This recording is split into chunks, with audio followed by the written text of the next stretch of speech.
I just want to sort of say thank you to Amanda for doing that. It is heartfelt from Amanda. It is what she believes and what she has really given us as the challenge to do in NHS England. And so much so that actually the NHS England board is going to have the sort of face-to-face element of the Tier 1 training in, I think it's their October board, isn't it, Tim? I think. So many of them have already done the e-learning part, and we will be running the facilitated conversation, if you like, for them in October, because they felt that they really did need to do the training themselves before they could tell everybody else to do it, essentially. So I think I'm delighted to be able to tell you that. So I'm going to now introduce Alan. I'm going to hand over to Alan, who will introduce himself and then take you through his talk. Thank you.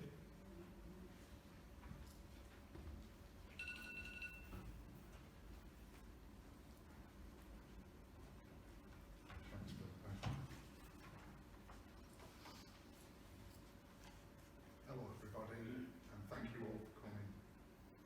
My name's Alan Morrison and I'm an autistic person, and I work in the steering group with 7 NHS leads for learning disability and autism. I'm supported and paid by NHS England, and I receive tremendous support from Claire Carr and Catherine Malloy, and without their support I would not be able to function in the roles I do. My autistic life journey to this point has been very, very challenging.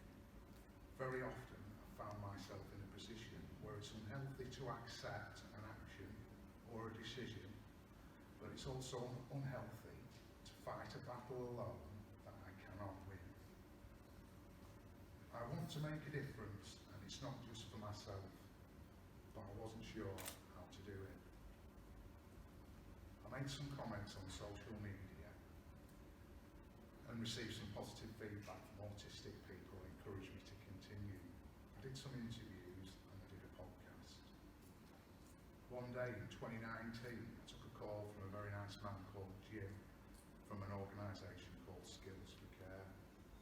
Jim told me about Oliver and what happened, and about the court case and the findings, and the proposal to mandatory retrain whole health and social care staff in the UK.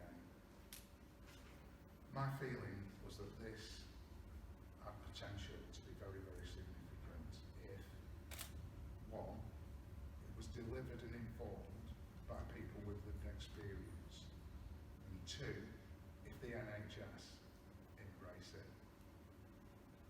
I was then invited to join the oversight group.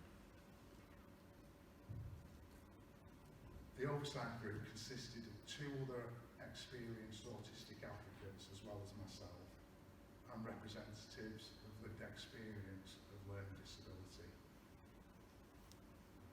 I was very impressed by the passion and thoroughness of my colleagues with lived experience. We were all very concerned and passionate that the training be co-produced.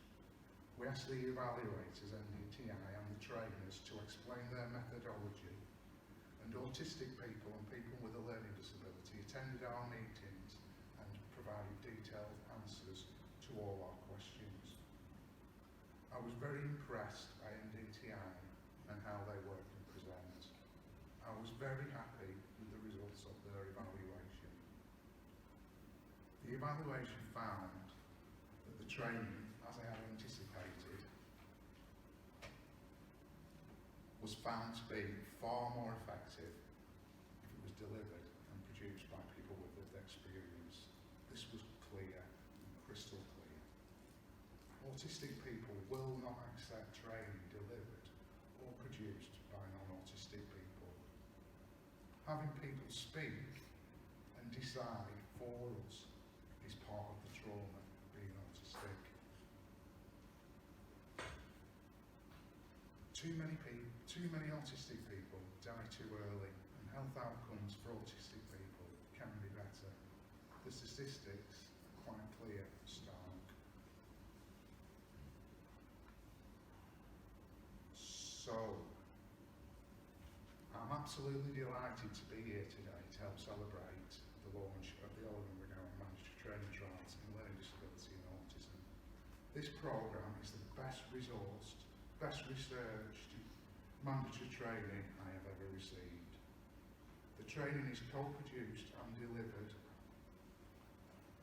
by autistic people and people with a learning disability.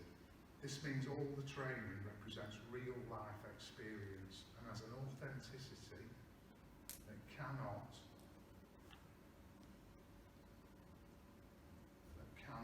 be bettered by other training packages. This training represents a major step forward. By us all working together, we can make a big difference to many people's lives. We can increase life expectancy, boost health outcomes, and by employing and empowering autistic people, we can learn how to do this together in the most impactful way. We all will, together, create a culture change whereby neurodivergent people and people with a learning disability feel free to be themselves and have confidence that caregivers, practitioners, receptionists and decision makers can understand and meet their needs. Additionally, the Oliver McGowan Mandatory Training Programme will mean autistic people and people with a learning disability will work alongside staff already in post, and this will help drive a culture change forward from within the health service. Research and evaluation projects will follow to help make sure we get this right. This will follow the principle of the Oliver McGowan Mandatory Training.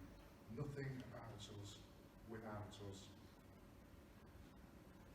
The lives of some future employees will be changed forever as a result of the opportunities they will get to grow and thrive in the workplace.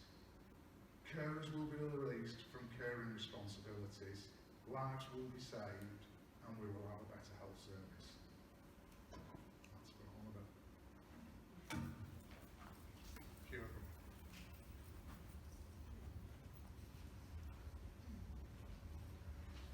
And this happens a bit. Sorry, everyone, just forgot. I just want to introduce Sean.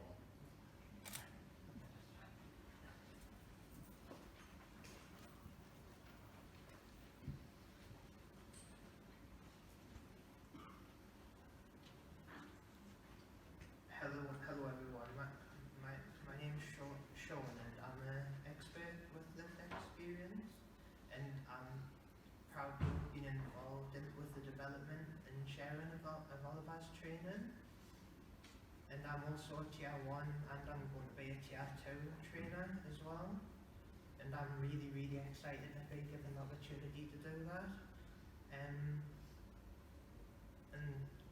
I first got involved in the pilot of Oliver's training, and I'm now involved in the regional and national groups, and I'm also a member of a trio as well. And when I've tried to access services in the past, I found it difficult sometimes. For example, if I went to see the doctor, the reception staff mightn't really know about what a learning disability is, or even know how to help people who have a learning disability or autistic, and the doctor might not always have thought about reasonable adjustments that can be made that would really benefit me and probably these other people. So I've been really excited about being part of a trio.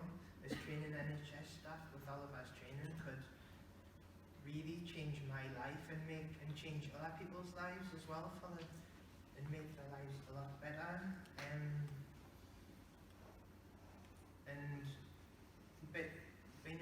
being involved in Oliver's training has really helped us to develop, like when I'm in meetings, it's helping us to speak up in meetings, and sorry,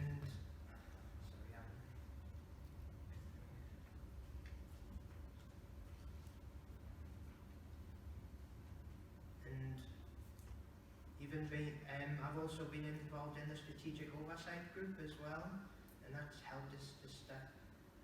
And as well, I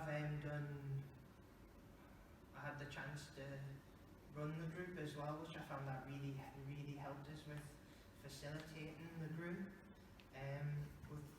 giving us the skills to facilitate. And then the second time I done it, I found it a lot easier. And co-production is key. Having that, things being co-produced from the start's really key, and that's what makes Oliver's training a lot different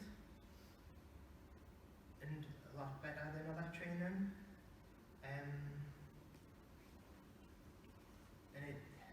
And I find it's really given us professional experience at large projects, which will really help us, which is really helping us at the minute and in the future as well. And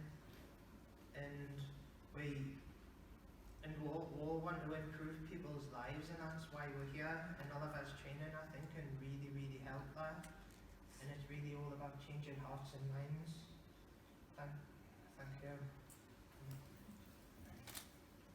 I would now like to introduce Hazel.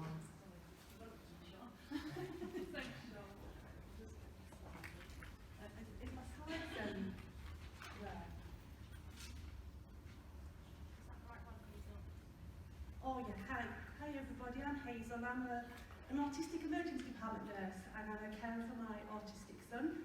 I'm involved in lots of campaigns, and I particularly support children and people who are excluded from school or autistic, and help them get a skill that really gets autism, and these children thrive once we get the right support. I just want to tell you about when I first met, why Oliver's training is so important to me.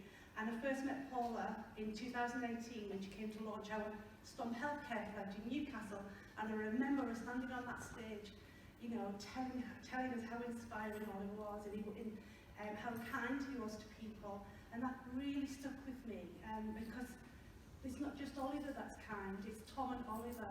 I've never met any people like them. They're so genuine and sincere, and when Paula mentioned the circumstances, I just wanted to help. I just wanted to help the best I could and be supportive.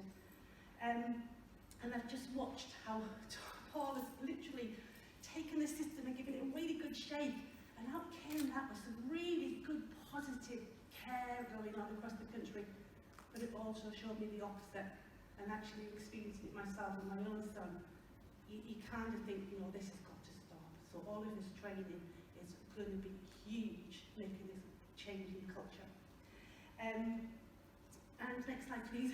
And then Oliver, Paula asked me to write a message of support on Oliver's webpage, and I was absolutely honoured to do that. And while I was behind Oliver's training, I just remember there's kind of like turned a tragedy into transformation and loss into legacy. And I know, Paula, that hours and hours that lady has put into this, and the team that's in Health Education England, now at NHS England, and Skills for Care and everybody, has been outstanding. And co-production right through it, right from a diverse background. I felt listened to, I felt heard, and I felt valued, and I felt respected. One of the biggest things around Oliver's training is the co-production element. We can never ever water that down.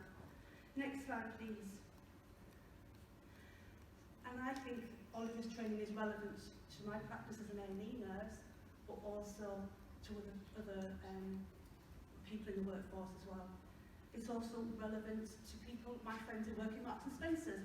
I say, go and do T1, go and do T1. And they're just amazed at how good it is. But it's kind of one of the things that sticks with me with Oliver's training is around the communication.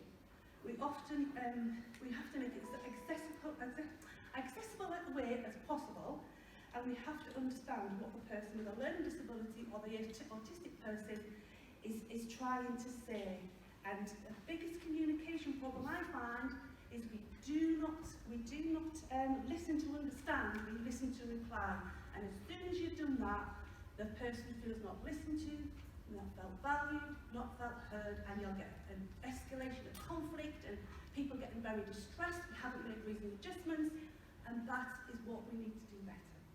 And I also added this lyric. Now, people from the 80s, you might not be able to say that without singing it, and I'm not going to sing it to you because I'm a really rubbish singer, but it tells me, it reflects, it makes me reflect on my attitude and my behaviour, and that runs right through Oliver's training. And it's about looking at the culture and having a positive culture. Now, the two pictures on there are my son, Mark.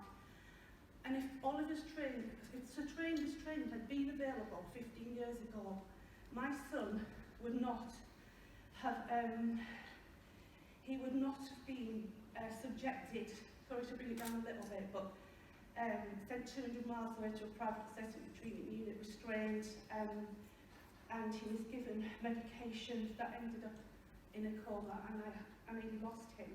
So, like, you can understand why I'm right behind this training, because if that training had been available, my son would not have experienced that, and I never ever want him to experience things like that again. My son is kind, he loves animals, he loves conservation and travelling. What happened to him should never have happened. And next slide, please. And I'm involved in lots of campaigns as well, because I feel in every organisation, I am part of all these organisations, and not a day goes by, not one of these organisations mention Oliver's training. And that is going to, Oliver's training is going to play a huge part in that organisational change, changing that culture. And you may have heard of STOMP, and STOMP is in Oliver's training, which I'm so pleased about, and a part of the CQC, and being part of these, putting documents together. And Skills for Care, I'm part of the Workforce Experts Advisory Group, and Sean and Amy are the chair, and Marie are on that. Again, we help to feed and co-produce to help Oliver's training along. And I wanted to share with you the GP at Coat of Arms, because what that stands for is, there's an owl for wisdom, for learning, for self-directing. Don't just rock up for the training, go away and make it change and impactful in your ward and department. And it has a lamp for enlightenment, study, research, knowledge. And it also has a white poppy for caring, compassion, care. I just wanted to share that with you because it hits me there. The next slide, please. Now, we're not going to be able to show this video at the moment. We're going to do it with Adrian James. We've just kind of got a bit of the time. But I'm honoured to be the voiceover on this video. Thank you very much, everybody.